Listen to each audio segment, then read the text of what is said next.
Hello guys! Ngayon pala guys, nandito kami sa NAIA Terminal 2. Bali, first time namin dito guys. Kasi lagi kaming Terminal 3. Ganito lang pala siya kaliit ang Terminal 2 dito. Ayan o, tapos konti lang yung mga establishment. At ayun na Saan tayo nga, papasok mamaya? nag-check-in na kami. Medyo nahirapan na lang kami kasi lagi kaming online check-in. Yan lang ulit nakapag Wala. check-in dito sa machine. Wow, okay At na. ganito ang nangyari. Nung una nagtaka kami, bakit isa lang ang lumabas? Yun Pareho pala, na. hugutin mo yung unang lumabas na isa para lumabas yung Tanggalin mo to. isang board Tanggalin pass. mo. Dalawa yan.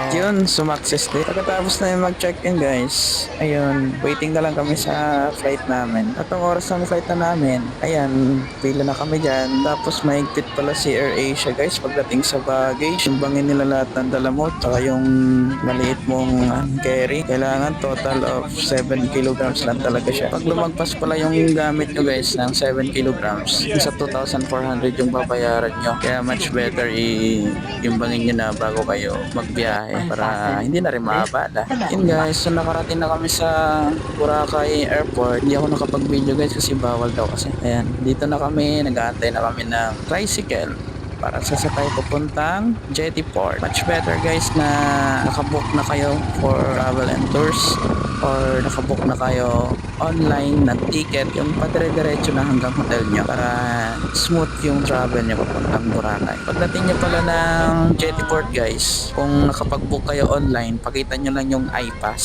para rekta na kayo dun sa bangka. Bibigyan kayo ng seat number. Tapos ayun, dire-diretso na yun. Tapos pagdaong nyo dun sa may Boracay Port o mainland Boracay, pakita nyo lang ulit yung iPass nyo. Tapos sasakay na kayo ng Southwest na half on half off na minibus nila. At nung nakarating na kami guys sa hotel namin, which is yung name is Gilius Hotel, nag-check-in na agad kami kasi sobrang nakakapagod din yung biyahe. Ang babait ng staff nila dito guys. Ayun, dalan-dala na ni kuya yung dalawang bagahe namin papunta doon sa kwarto namin. At nung pagpasok pala namin guys sa kwarto namin, unang naamoy namin, grabe sobrang bango ng kwarto. Ano kaya nilalagay nila? Sobrang bango talaga siya. Tapos ayan, sumilip ako kung may view.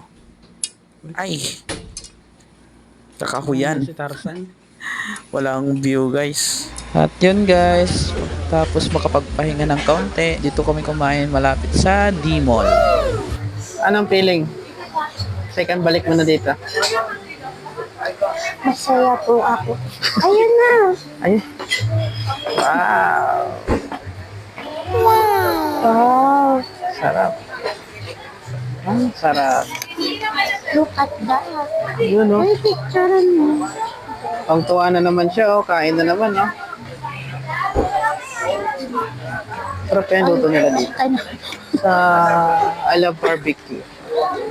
Dito sa Boracay. Lagay mo sa gitna.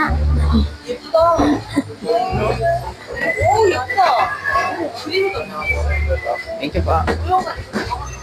Eh, this is... Wow.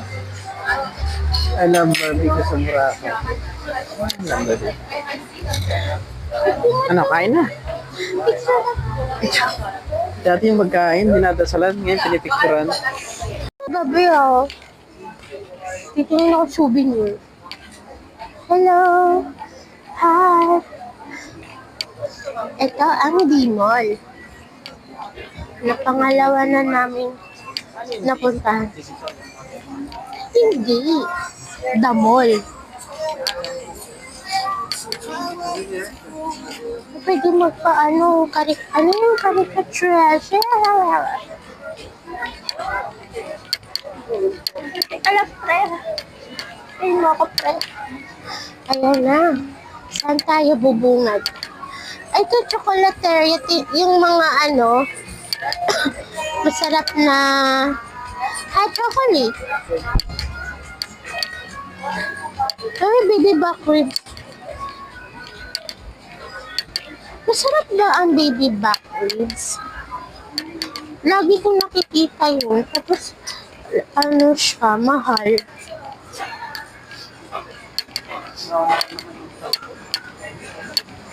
Ito ulit. Mainit pa pala. May t-shirt to, 3 for 290. Mga sizes. May mga t-shirt na. Ay, ano, sando ba yun? Oh my God, it's so hot. Wala pa rin tatalo, sabor. Alaska. Ah, sige. Oh, pwede magpa-picture dyan? Ano ba? Ano ba? Tingnan, ay, may ano, oh. Ang tawag na malumot ng pero. Mag-ano ka na? Mag-ano na tayo? Picture. Tas ang init, pre. Pre, ang init, pre.